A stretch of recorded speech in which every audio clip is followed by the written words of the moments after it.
Good morning everyone. My name is Ishwar Mishra and we are studying chapter motion. कल हमने जो पढ़ा था वो क्या पढ़ा था? आपको मैंने पढ़ाया था speed and velocity. I hope आपको समझ में आ गया होगा. आज हम पढ़ने वाले हैं टाइप ऑफ स्पीड. क्या पढ़ने वाले हैं? Type of speed. अब टाइप ऑफ स्पीड में पहला जो मैंने आपका लिया है पॉइंट वो है यूनिफॉर्म स्पीड. वो क्या है? Uniform speed. अब यूनिफॉर्म स्पीड क्या होती है इसको समझेंगे और पहले समझेंगे उसके बाद हम इसका डेफिनेशन लिखेंगे. तो राइट नाउ बोर्ड पे थोड़ा देखिए. फॉर एग्जांपल देखिए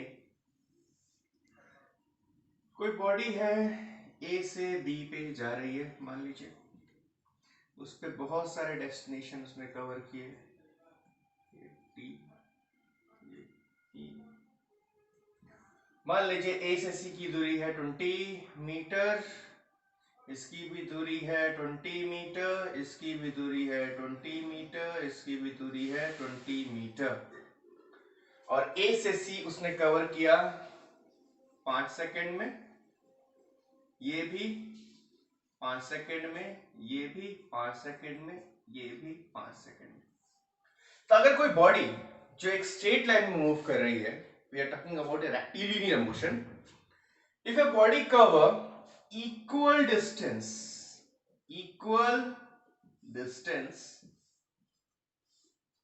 इन इक्वल टाइम इंटरवल. सब में टाइम इंटरवल देख लीजिए बराबर है 5 सेकंड का.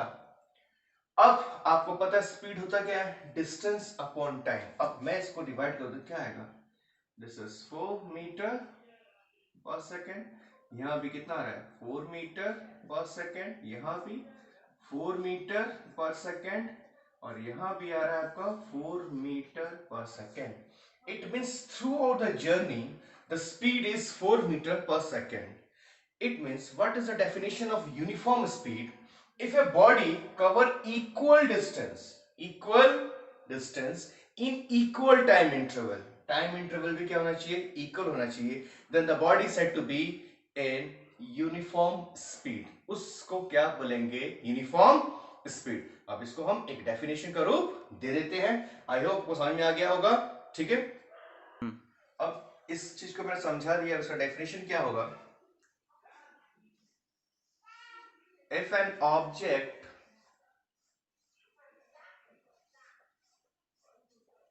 cover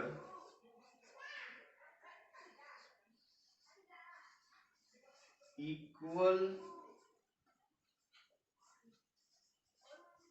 distance in equal time interval,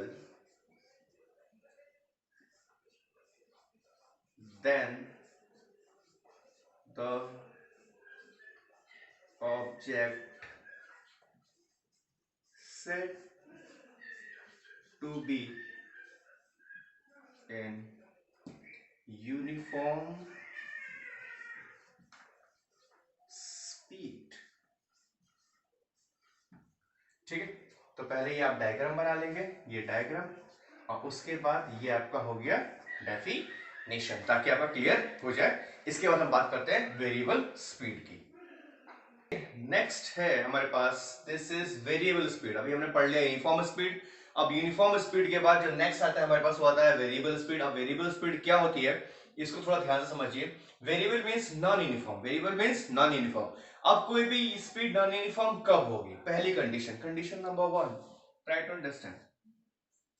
मान लीजिए कि अगर कोई बॉडी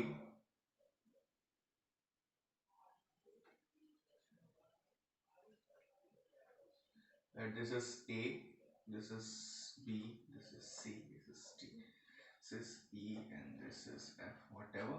सबकी दूरी मैं 20 मीटर ले रहा हूं. 20 मीटर, 20 मीटर, 20 मीटर, 20 मीटर. अगर इक्वल डिस्टेंस कवर किया जाए अनइक्वल टाइम में, फर्स्ट मान लीजिए ए से बी 5 सेकेंड में कवर किया. ये बी से सी सिर्फ 4 सेकंड में कवर हो गया. सी टू डी मान लीजिए 2 सेकंड में. इसको कवर करने में मान लीजिए 10 सेकंड लग गए और इसको कवर करने में आपको मान लीजिए 4 सेकंड लग गए।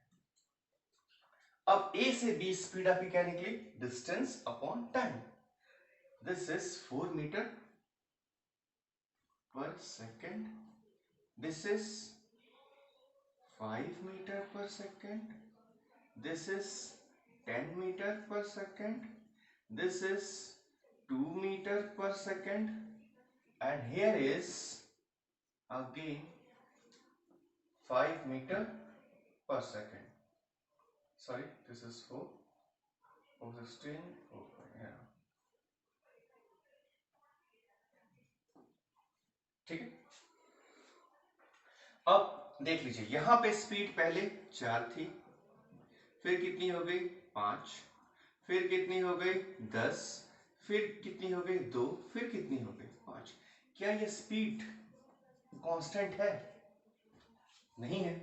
जब स्पीड कांस्टेंट नहीं है मींस स्पीड क्या कर रहा है? वेरी कर रहा है। स्पीड क्या कर रहा है? वेरी कर रहा है, चेंज हो रहा है। इसी को हम क्या बोलेंगे? नॉन यूनिफॉर्म स्पीड या वेरिएबल स्पीड। कंडीशन नंबर 2, ये कंडीशन नंबर 1 है। अब कंडीशन नंबर 2, अब इसमें हम क्या करेंगे कि टाइम इंटरवल सेम रखेंगे। अब डिस्टेंस को वेरी कर देंगे। मान लीजिए ए से बी आपका 20 मीटर है, दिस इज आपका आपका ये भी आपका हो गया, इसको आप कितना लेंगे? इसको आप मान लीजिए 15 मीटर, इसको आप ले लीजिए 10 मीटर, इसको आप कितना लेंगे? इसको आप 25 मीटर ले लीजिए। अब टाइम इंटरवल सब में सेम रखिए, 5 सेकेंड, 5 सेकेंड, 5 सेकेंड, 5 सेकेंड। अब स्पीड निकालिए, this is 4 metre per second, this is 3 metre per second, this is 2 metre per second and this is 5 meter per second। तो कहने का मतलब क्या है कि अगर कोई body equal distance sorry unequal distance in equal time interval भी कवर करे, सबका डिस्टेंस अनइक्वल है लेकिन टाइम इंटरवल क्या है? इक्वल। सब जगह time 5 second 5 second 5 second 5 second, तो भी स्पीड क्या आती है? वेरिएबल। या equal distance in unequal time interval, तो भी स्पीड क्या आएगी? आपकी वेरिएबल। तो या तो डिस्टेंस कांस्टेंट हो तो टाइम वेरी कर रहा हो, या टाइम कांस्टेंट हो तो डिस्टेंस वेरी कर रहा हो। दोनों में से अगर एक भी चीज वेरी करेगी तो स्पीड हमेशा कैसी आएगी? वेरिएबल। और यूनिफॉर्म कब आएगी? जब दोनों कांस्टेंट हो, equal distance in equal time interval. अब इसको एक डेफिनेशन लिख के आपको मैं क्लियर कर देता हूं, ठीक है? आपने समझ लिया है, अब इसका एक हम डेफिनेशन लिख लेते हैं। देखिए जैसा मैंने आपको समझाया था उसके अकॉर्डिंग मैंने डेफिनेशन लिखी है। An object is said to be in variable speed if it cover equal distance. कैसा डिस्टेंस है? Equal. Equal distance in unequal time interval. Time कैसा है? अनइक्वल, ठीक है, ऑफ टाइम। और अनइक्वल डिस्टेंस, अब यहां पे क्या है? सारे unequal distance in equal time interval. Time क्या है? इक्वल। तो या तो डिस्टेंस इक्वल हो, टाइम इंटरवल अनइक्वल हो, या डिस्टेंस अनइक्वल हो, टाइम इंटरवल इक्वल हो, तो भी क्या स्पीड जो आएगी वो कैसे आएगी? Variable speed. तो आई थिंक आपको क्लियर हो गया होगा। यूनिफॉर्म स्पीड और वेरिएबल स्पीड बहुत इजी है, कुछ भी कॉम्प्लिकेशन नहीं है इसमें। ये दोनों मेंशन करना जरूरी है, एक मेंशन करेंगे तो आपका काम नहीं चलेगा, इसलिए दोनों को मेंशन करना बहुत इसेंशियल है। इस डेफिनेशन को आप मेंशन कीजिएगा। अब हम बात करने वाले बहुत इंपॉर्टेंट टॉपिक है जिसका नाम है एवरेज स्पीड। बहुत क्वेश्चंस आएंगे और ऐसा आज तक के हिस्ट्री में नहीं हुआ है कि आपके कोई भी कंपटीशन पॉइंट ऑफ व्यू से या आपके इवन क्लास के एग्जाम में आपका एवरेज स्पीड से क्वेश्चन आया हो। तो ये इतना इंपॉर्टेंट टॉपिक है कि इसको आप जितने अच्छे समझें उतना अच्छा है। तो अब मैं लेने वाला हूँ एवरेज स्पीड। आप इसको देखिए, तब तक स्टार्ट करते हैं एवरेज स्पीड। देखिए अब हम पढ़ने वाले हैं एवरेज स्पीड और इंस्टेंटेनियस स्पीड। अब समझिए एवरेज स्पीड क्या होता है और इंस्टेंटेनियस स्पीड क्या होता है। अब इसको समझाने से पहले मैं एक थोड़ा सा एक एग्जांपल आपको देता हूं ताकि आप क्लियर हो पाए एवरेज स्पीड और इंस्टेंटेनियस स्पीड के बारे में। फॉर एग्जांपल आप अभी जिस सिटी में हो उस सिटी में रहो। फॉर एग्जांपल राइट नाउ आप मोतिहारी में हो, मोतिहारी में आप हो, अब आप मुजफ्फरपुर जा रहे हो। अब मोतिहारी से मुजफ्फरपुर 80 किलोमीटर दूर है। 80 किलोमीटर है, आपको पता है। आप सुबह बैठे 8 बजे, अपनी कार स्टार्ट करिए अपने, और आप मुजफ्फरपुर पहुंच गए अपने घर पे करेक्ट 2 घंटे में। तो जब आप मुजफ्फरपुर पहुंचे तब वहां पर मान लीजिए आपके कोई रिलेटिव होंगे, मदर होंगे, फादर होंगे, मान लीजिए आपके मदर है वहां पे। उन्होंने पूछा कि बेटा कब चले थे, तो आपने बोला कि मैं 8 बजे चला था। अब उन्होंने टाइम देखा कि आप 10 बजे वहां पहुंच चुके हो, तो उन्होंने कैलकुलेशन किया कि हाँ, मुजफ्फरपुर से मोतिहारी या मोतिहारी से मुजफ्फरपुर 80 किलोमीटर है, आपने टाइम दिया 2 घंटे। इट मींस आप किस स्पीड से आ रहे थे, 40 किलोमीटर पर आवर। सीधा सीधा कैलकुलेशन समझ में आता है कि कोई भी चीज के बीच की दूरी, मान लीजिए आपकी दूरी थी 80 किलोमीटर और आपने टाइम लिया 2 आवर, तो आपकी स्पीड कितनी लगी, 40 किलोमीटर पर आवर। तो उन्होंने बोला 40 किलोमीटर पर आवर की स्पीड से आप आ रहे थे। लेकिन आपने जब ध्यान दिया थ्रू आउट जर्नी में कभी भी आपका गाड़ी का स्पीडोमीटर 40 किलोमीटर पर आवर नहीं दिखा रहा था। कभी आपकी स्पीड 60 थी, कभी आपकी स्पीड 30 थी, कभी आपकी स्पीड 90 रही होगी, कभी हो सकता है कि काफी ट्रैफिक हो या फाटक गिरा हुआ हो तो आपकी स्पीड 0 भी रही हो, कहीं गाड़ी रुकी भी हो। लेकिन आपकी मदर क्या बोल रही है, आप किस स्पीड से आ रहे थे, 40 किलोमीटर पर आवर। आपने बोला ठीक है, इट्स ओके। आप वापस वहां से चले, मुजफ्फरपुर से आपने काम कंप्लीट कर लिया और फिर आपने कार स्टार्ट किया और आप मुशहरी पहुंच गए। फिर से आपने टाइम देखा 2 घंटे। अब आपको पता है आप कितनी दूरी तय की, 80 किलोमीटर। फिर से आपने कैलकुलेशन किया, फिर से स्पीड कितना आया, 40 किलोमीटर पर आवर। अब आप बोल रहे हो कि भाई पूरी जर्नी में मैं कभी भी, मेरी गाड़ी की स्पीड 40 तो हुई नहीं, लेकिन मेरा स्पीड क्या बता रहा है, 40 किलोमीटर पर आवर। तो ये क्यों बता रहा है, ये इसलिए बता रहा है क्योंकि ये जो स्पीड है वो एवरेज स्पीड है। वो कौन सी स्पीड है, एवरेज स्पीड। फॉर एग्जाम्पल जैसे कि आप एग्जाम दे रहे हो, फॉर एग्जाम्पल आपने बोर्ड का एग्जाम दिया या आपके किसी बड़े भाई ने बोर्ड का एग्जाम दिया और आपने उनसे पूछा कि आपके कितने परसेंटेज आए हैं, तो उन्होंने बोला कि मेरे 92% बन रहे हैं। अब आपने उनकी मार्कशीट देखी, किसी भी सेट में 92 मार्क्स है ही नहीं, लेकिन परसेंटेज कितना बोल रहा है वो, 92 क्यों बोल रहा है। किसी में 99 मार्क्स हैं, किसी में 96 हैं, किसी में 90 भी होंगे, किसी में 95 होंगे, लेकिन जब ओवरऑल कैलकुलेट करके पूरे सर्कल से डिवाइड किया तो परसेंटेज कितना बना, 92। It means on average he scored 92 marks in each and every subject। वही है कि जब आप टोटल डिस्टेंस में टोटल टाइम डिवाइड करते हो तो जो आपका स्पीड आता है वो आता है एवरेज स्पीड। वो कौन सा आता है, average speed. It is not another speed, it is average speed. अब इसको एक और एग्जांपल समझिए। फॉर एग्जांपल आप ए से बी गए और ए से बी की दूरी है मान लीजिए 1000 मीटर और आपने इसको कवर किया है 100 सेकंड में। कितने सेकंड में, 100 सेकंड में। तो आपकी स्पीड क्या रही होगी भाई साहब, आप बोलोगे sir 100 metre, 1000 metre sorry, upon 100 second, this is 10 metre per second की स्पीड से हम चल रहे थे। ये स्पीड से मैंने कवर किया ए से बी। लेकिन किसी एक पर्टिकुलर टाइम, एक छोटे से टाइम इंटरवल, एक छोटे से टाइम इंटरवल में, एक छोटे से डिस्टेंस में मैंने आपकी स्पीड देखी। उस समय आपने मान लीजिए आपने 20 मीटर कवर किया है। कितना कवर किया है, 20 मीटर। और 2 सेकंड में कितना कवर किया है, 2 सेकंड में या 5 सेकंड में, 5 सेकंड। अब ये जो स्पीड है, यहां पे तो आपकी स्पीड कितनी आ रही है, 4 मीटर पर सेकंड, बट आपकी गाड़ी कितनी स्पीड बता रही है, 10 मीटर पर सेकंड। किसी एक पर्टिकुलर टाइम में फिर मैंने लिया अब आप चले मान लीजिए 100 मीटर, कितना चले 100 मीटर, कितना 5 सेकंड में।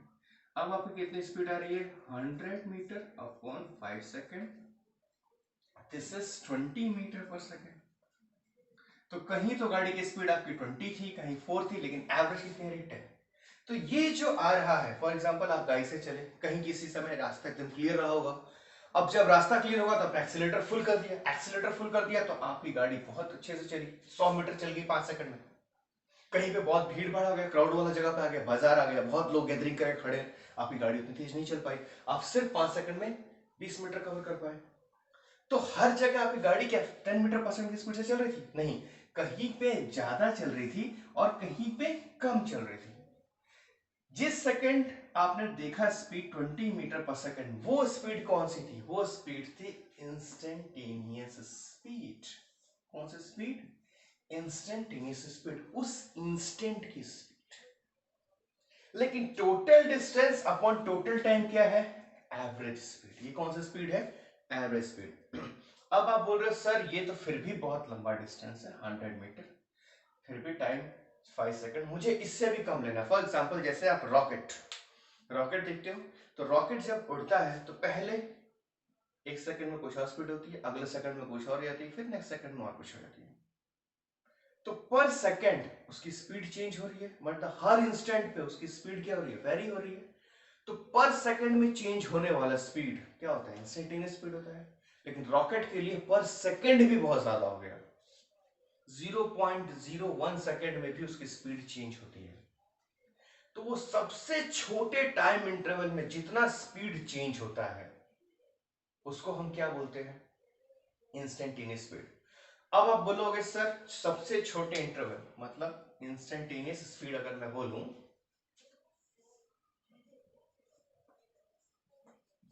मींस सबसे छोटा डिस्टेंस और सबसे छोटा टाइम, मतलब सबसे छोटे टाइम में कितनी उसने दूरी तय की। अब ये सबसे छोटा टाइम कितना हो सकता है? तो 0.1 या उससे भी छोटा। तो आप बोलोगे सर कितना छोटा? मैंने कहा इतना छोटा कि बस वो जीरो ना हो, क्योंकि जितना भी छोटा मैं लूंगा उसमें आप -1 करोगे तो उससे भी छोटी वैल्यू आ जाएगी। इतना छोटा होना चाहिए कि वो जीरो ना हो, मतलब जीरो की तरफ अप्रोच करता हुआ होना चाहिए, बट जीरो नहीं होना चाहिए। तो इस चीज को हम क्या बोलते हैं? Instantaneous speed. अब इसको हम दिखाते कैसे फिजिक्स में, ये लिखना थोड़ा कॉम्प्लिकेशन है, तो इसको हम दिखाते हैं ds, मींस एक छोटा डिस्टेंस और एक छोटा टाइम। तो what is instantaneous speed? Distance traveled by an object in very small time interval. This is instantaneous speed. And what is the average speed? The total distance covered by a body in total time interval. तो I hope आपको समझ में आ गया होगा। एक total distance और कितना total time लगा, जब दोनों को आप डिवाइड करोगे तो क्या निकलेगा? आपका एवरेज स्पीड। और किसी एक पर्टिकुलर टाइम, किसी पर्टिकुलर इंस्टेंट की स्पीड जो आपका स्पीडोमीटर बताता है वो देखोगे तो क्या पता चलेगा? इंस्टेंटेनियस स्पीड, मतलब उस पर्टिकुलर उस इंस्टेंट की स्पीड।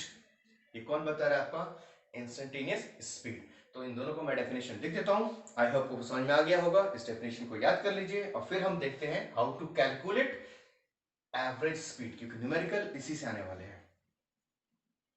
देखिए एवरेज स्पीड और इंस्टेंटेनियस स्पीड को मैंने एग्जांपल समझा दिया, उसका डेफिनेशन क्या होगा देख लीजिए। एवरेज स्पीड, अब एवरेज स्पीड की मैं डेफिनेशन बता रहा हूं। Average speed of a given motion of is defined as the ratio of total distance। किसका रेशियो है? Total distance travel by an object, total time taken, कितना डिस्टेंस ट्रेवल किया और कितना टाइम लिया, उसको हम क्या बोलेंगे? Average speed. Total average speed क्या होगा? Total distance upon total time. अब बात आती है किसकी? Instantaneous speed.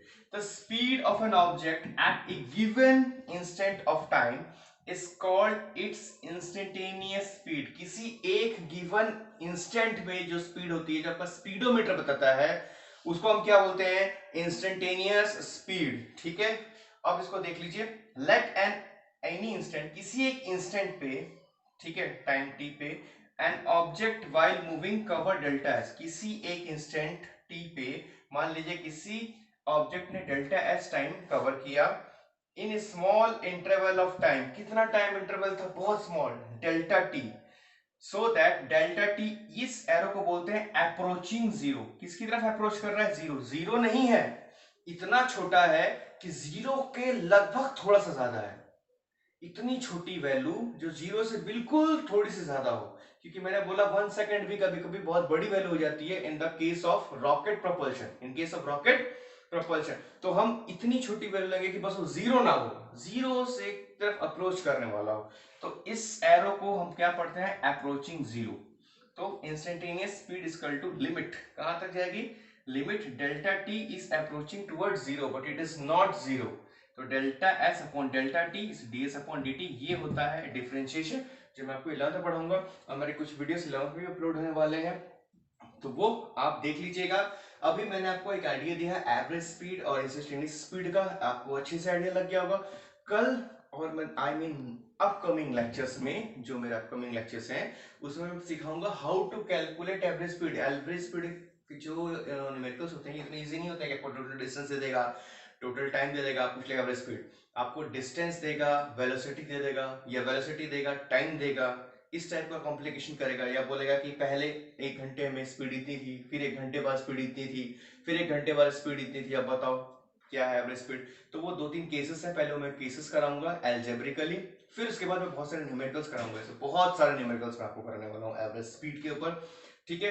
तो आज के वीडियो में इतना ही, आई थिंक आपको अच्छे से पढ़िएगा इस वीडियो को, हो सके तो 2 से 3 बार जरूर इस वीडियो को देखिए, मेरे कोई वीडियो एटलीस्ट कम से कम 2 से 3 बार देखिए तो आपको ज्यादा क्लियर होगा, एक बार वीडियो देख लेंगे कहीं समझ में नहीं आता है कोई भी वीडियो को आपको, इवन क्योंकि कॉम्प्लिकेटेड सब्जेक्ट है, this is a very complicated subject physics, so try to view more and more, ठीक है, इसको जितने अच्छे समझिए, और वीडियो को देखने के साथ साथ उसको लिखते रहिए।